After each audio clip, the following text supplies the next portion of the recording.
Aujourd'hui, on apprend que... Thank you. Today, we learned that the percentage of Canadians with their own home is at the lowest level in 20 years. That's after seeing house prices double ever since this Prime Minister came to power.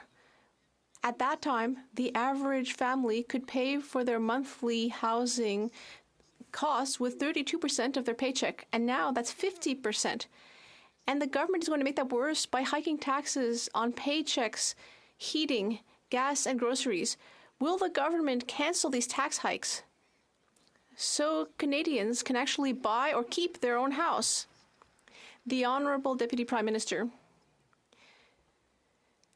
Mr. Speaker, I'd like to start by congratulating the new leader of the official opposition.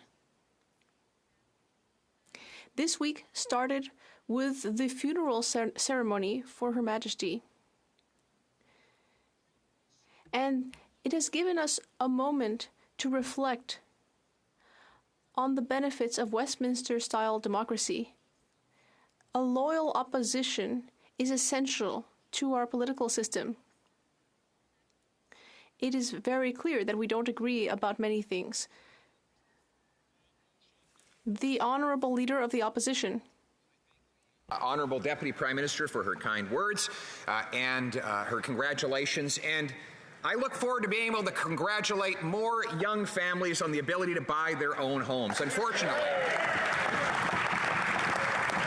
it's nice to be in the House, but it would be nice for them to be in a home. But unfortunately, house prices have doubled under this government's policies. In fact, the share of the average Canadian's paycheck needed to pay the average monthly bill on housing has gone from 32% to 50%. The government's solution to raise paycheck taxes and gas taxes and other taxes. Won't they cancel this tax hike so Canadians can pay their... Honourable Deputy Prime Minister. Mr. Speaker, we've just heard EI premiums mentioned, and so I want you to guess what EI premiums were in 2015. $1.88. And guess who was the minister in charge? The current Conservative leader. Now guess what EI premiums will be next year? $1.63. That is 25 cents lower. So the leader of the official opposition needs to tell Canadians, was he misguided then, or is he misguided now? Honourable Leader of the Opposition. Neither, Mr. Speaker. Guess what Canadians paid in 2015 in EI if they earned $60,000 in 2015? $930. Guess what they pay now? $948. That is an increase. Furthermore, if you look at total payroll taxes, they've gone from $3,400 to $4,100 under this government. That's a $700 increase, and the government plans to raise EI premiums. That's the paycheck tax on January 1st, along with other taxes. Why won't they cancel these tax hikes so Canadians can pay their bills? The Honourable Deputy Prime Minister. Mr. Speaker, I would like to remind the Leader of the official opposition of something he should have figured out when he was the responsible minister.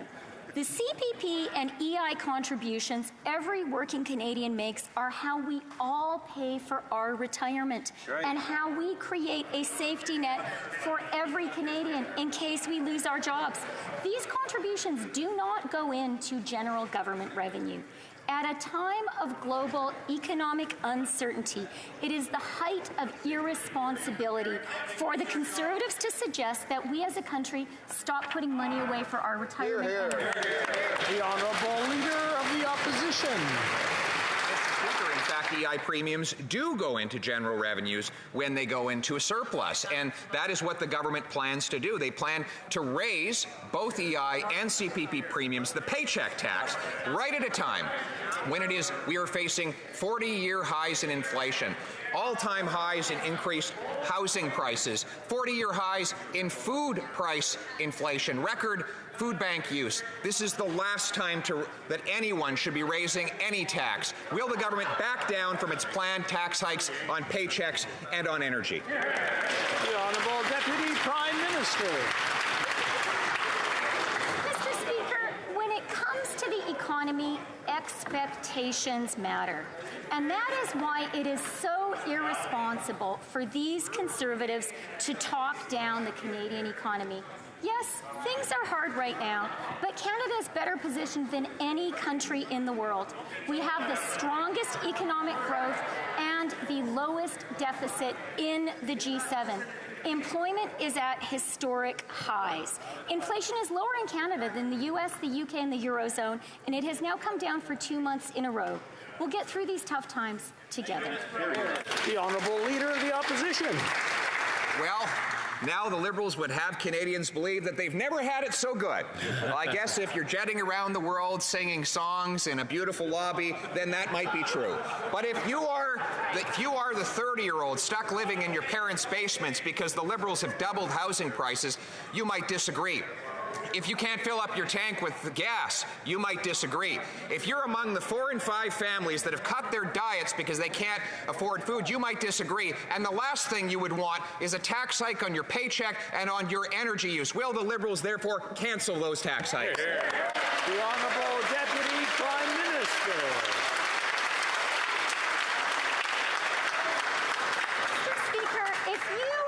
Canadian struggling today to make ends meet, the last thing you're going to want to do is trust these highly irresponsible Conservatives. After all, just this spring, their new leader described crypto as, quote, a way to opt out of inflation. Since then, Bitcoin has crashed by 56%. A Canadian who invested in Bitcoin, according to the reckless advice of this new leader, would have seen her life savings destroyed. That's irresponsible, and Canadians are smart enough to know it.